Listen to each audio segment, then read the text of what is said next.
বড়দেরকে প্রণাম আর ছোটদেরকে ভালোবাসা জানিয়ে আমি শিপ্রা মজুমদার আজকে আবার একটা নতুন রেসিপি নিয়ে তোমাদের কাছে চলে এসেছি। আশা করি রেসিপিটা তোমাদের ভীষণ ভালো লাগবে। তাহলে দেখতে শুরু করা এখন থেকে। আজকে আমি তোমাদেরকে কি দেখাতে চলেছি। দেখো বন্ধুরা, আমি এখানে দুটো মাঝারি সাইজের ওলকপি নিয়ে নিয়েছি। এটাকে অনেকে শালগমও বলে।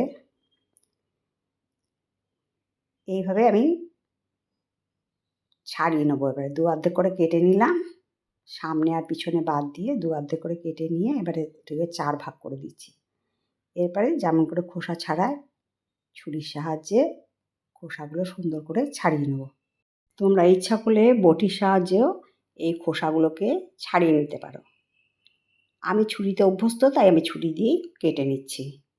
আজকে আমি নিরামিষ ওলকপি রেসিপি তৈরি করে দেখাবো। ভীষণ সুন্দর টেস্ট, একটু অন্য ধরনের। আর যারা ওলকপি খেতে পছন্দ করে না তারাও কিন্তু এই রেসিপিটা চেটেপুটে খেয়ে নেবে। দেখো ওলকপিটা কাটা হয়ে গেল। দুটো ওলকপি নিয়েছিলাম আর দুটো আলু নিয়েছিলাম। এবারে এইগুলো দিয়ে ভালো করে ডুমো ডুমো সাইজ করে কেটে নেব। খোসা ছাড়ানো হয়ে গেছে, এবারে একটু টুকরো করে নেব। আলুগুলো বেশ বড়, সেই জন্য একটু বড় বড় টুকরোই হয়েছে। আজকের রেসিপিটা আশা করি তোমাদের ভীষণ ভালো লাগবে। তাহলে তোমরা স্কিপ করো না, সমস্তটা দেখতে থাকো আমি আজকে কি দিয়ে এই ওলকপি রেসিপিটা তৈরি করছি। এরকম একটু বড় বড় টুকরো করে আমি ওলকপিটা কেটে নিয়েছি। এবার দেখো, ছোলার ডাল নিলাম 1 মুঠো।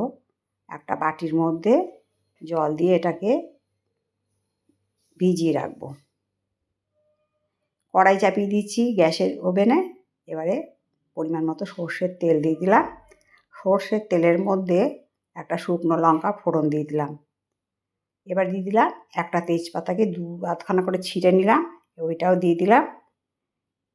আর একটুখানি জিরে দিলাম, 1/2 চামচের মতন জিরে দিয়ে এইটা দিয়ে ভালো করে একটুখানি ফোড়নটাকে নাড়িয়ে চাড়িয়ে নিলাম। ফোড়নটা যখন এইরকম পর্যন্ত হলো, তারপর আমি দিয়ে দিলাম 1 মুঠো ছোলার ডাল ভিজিয়ে রেখেছিলাম, সেইটা দিয়ে দিলাম। খুব বেশিক্ষণ ভেজাইনি, সামান্য সময় একটু ভিজিয়ে রেখেছিলাম। দেখো ঠিক এরকম করে নাড়িয়ে চাড়িয়ে একটু ভাজা যখন হয়ে গেল, তারপরে আমি দিয়ে দিলাম ওলকপি আর আলুর টুকরোগুলো পরিষ্কার করে ধুয়ে নিয়েছিলাম।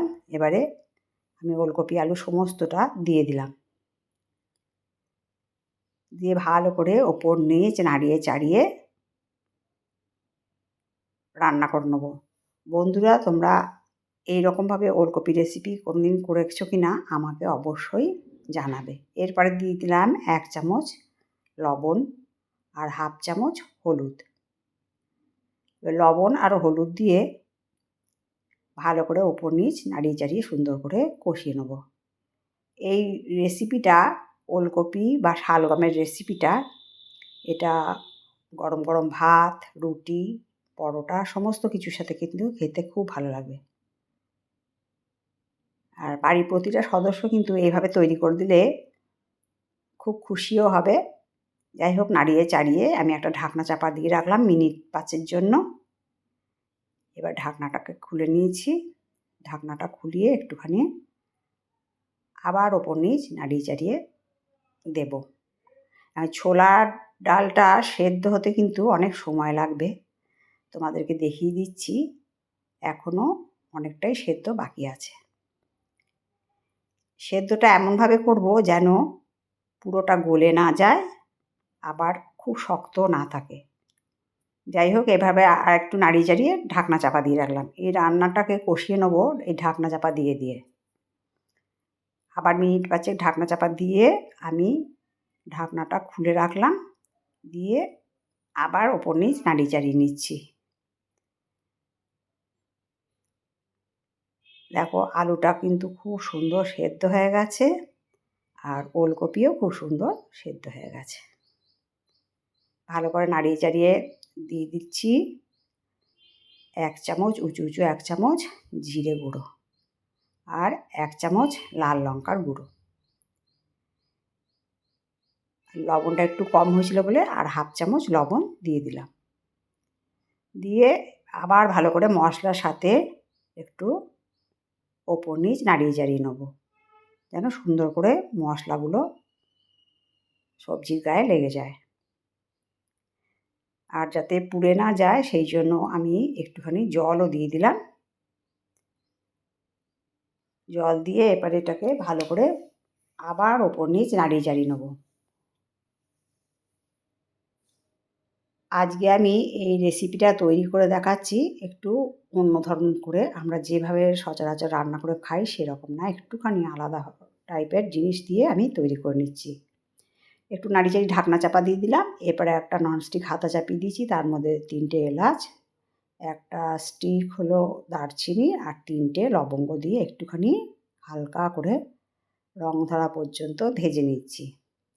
এরপরে দিয়ে দিচ্ছি 1 টেবিল চামচ গোবিন্দভোগ চাল। এই গোবিন্দভোগ চাল দিয়ে আর গরম মশলাটা দিয়ে ভালো করে হালকা করে ভেজে নেব। যখন সুন্দর ভাজাটা হয়ে যাবে, দেখো খুব সুন্দর পুটপুট করে ভাজা হয়ে যাচ্ছে, রঙটাও চেঞ্জ হয়ে গেছে। এবারে আমি একটা মিক্সিং জারের মধ্যে সমস্ত মশলাটা ঢেলে নিলাম। দিয়ে এবারে এটাকে ঢাকনা চাপা দিয়ে একটুখানি গুঁড়ো করে নিয়ে আসবো। দেখো গুঁড়ো করা হয়ে গেছে। এটাই হলো আজকে স্পেশাল মশলা। মিনিট 4-5 ঢাকনা চাপা দেওয়ার পরে আমি ঢাকনাটা খুলে নিলাম। তারপরে আবার ওপর নিচ সুন্দর করে নাড়িয়ে চাড়িয়ে একটুখানি কষিয়ে নিচ্ছি। এটা যত কষাবে তত কিন্তু এর সুন্দর স্বাদটা আসবে। আর ওলকপিতে একটা যে গন্ধ থাকে সেটাও কিন্তু দূর হয়ে যাবে। এই যা যা মশলা আমি ইউজ করছি তাতেই কিন্তু সেই মশলাটা দেয়াতে সেই গন্ধটাই চলে যাবে। অনেকেই কিন্তু এই একটা গন্ধ থাকে বলে খেতে চায় না। যাই হোক, আমি এলাচ, দারচিনি, লবঙ্গ আর গোবিন্দভোগ চালের যে ভেজে গুঁড়ো করে দিয়েছিলাম সেটা দিয়ে দিলাম। আর মিক্সিং জারটা ধুয়ে অল্প একটুখানি জল দিয়ে দিলাম। দেখো সমস্তটা দেওয়া হয়ে যাওয়ার পরে আমি দিয়ে দিলাম 1 চামচ চিনি, এটাকে স্বাদটাকে ব্যালেন্স করার জন্যে। এরপরে ওপর নিচ আবার ভালো করে নাড়িয়ে চাড়িয়ে নেব। এটা তোমরা ইচ্ছা করলে ঝোল ঝোলও রাখতে পারো, আবার একটুখানি গ্রেভি ভাবও রাখতে পারো। ওপর নিচ ভালো করে চিনিটা দেওয়ার পরে আর মশলাটা দেওয়ার পরে আমি ভালো করে ওপর নিচ মিশিয়ে নিলাম। এবার তোমাদেরকে মানে ছোলার ডালটা দেখিয়ে দিচ্ছি। দেখো কত সুন্দর সেদ্ধ হয়ে গেছে। ঠিক এই রকম পর্যায় পর্যন্ত সুন্দর সেদ্ধ হয়ে যাবে। মানে একদম গলেও যাবে না, আবার একদম শক্তও থাকবে না। এই পজিশন পর্যন্ত আমি এটাকে সেদ্ধ করে নিলাম। দেখো রান্না করতে করতেই কিন্তু এটা সেদ্ধ হয়ে গেল। যাই হোক, এরপরে আমি 1 কাপের মতন জল দিয়ে দিলাম। দিয়ে আবার ভালো করে নাড়িয়ে চাড়িয়ে নিচ্ছি। আজকে বন্ধুরা, তোমাদের যদি আজকের রেসিপিটা ভালো লাগে তবে লাইক, শেয়ার, কমেন্ট আর সাবস্ক্রাইব করে আমার চ্যানেলের পাশে থেকো। আর যদি কোনো নতুন বন্ধু এসে থাকো অবশ্যই বেল বাটনটা অন করে দিও, তাহলে সমস্ত নোটিফিকেশন তোমাদের কাছে পৌঁছে যাবে। তারপরে আমি 1/2 চামচের কম ঘি দিয়ে দিলাম। আর এক্সট্রা করে আমি গরম মশলা দিলাম না, কারণ আমি গরম মশলাটা গোবিন্দভোগ চালের সময় একদম ভেজে গুঁড়ো করে দিয়ে দিয়েছি। তারপরে ঘিটা দিয়ে ভালো করে নাড়িয়ে চাড়িয়ে নিয়েছি। ভালো মতন ফুটে উঠেছে। এটাকে 5 মিনিট স্ট্যান্ডিং টাইমে রেখে দেবো। দেখো রান্নাটা খুব সুন্দর কমপ্লিট হয়ে গেছে। ঢাকনাটা খুলে তোমাদেরকে দেখিয়ে দিলাম। এবার একটা বাটির মধ্যে আমি এটাকে সার্ভ করে নিচ্ছি। আমি একটুখানি গ্রেভি আর ঝোল হালকা ভাব রাখলাম। তোমরা ইচ্ছা করলে একদম ঝোলও রাখতে পারো, আবার গ্রেভি ভাবও রাখতে পারো। দেখো কত সুন্দর দেখতে লাগছে আজকের এই ওলকপি রেসিপিটা। তাহলে বন্ধুরা অবশ্যই তোমাদের সুন্দর সুন্দর কমেন্টসের মাধ্যমে জানিও তোমাদের আজকের রেসিপিটা কেমন লাগলো। তোমাদের সুন্দর সুন্দর কমেন্টস পেলে আমি কিন্তু আরেকটা রেসিপি তৈরি করতে অনেক উৎসাহ পাই। তাহলে বন্ধুরা আজকে এই পর্যন্ত রাখলাম। অন্য কোনো দিন অন্য কোনো রেসিপিতে আবার দেখা হবে। কেমন? টাটা।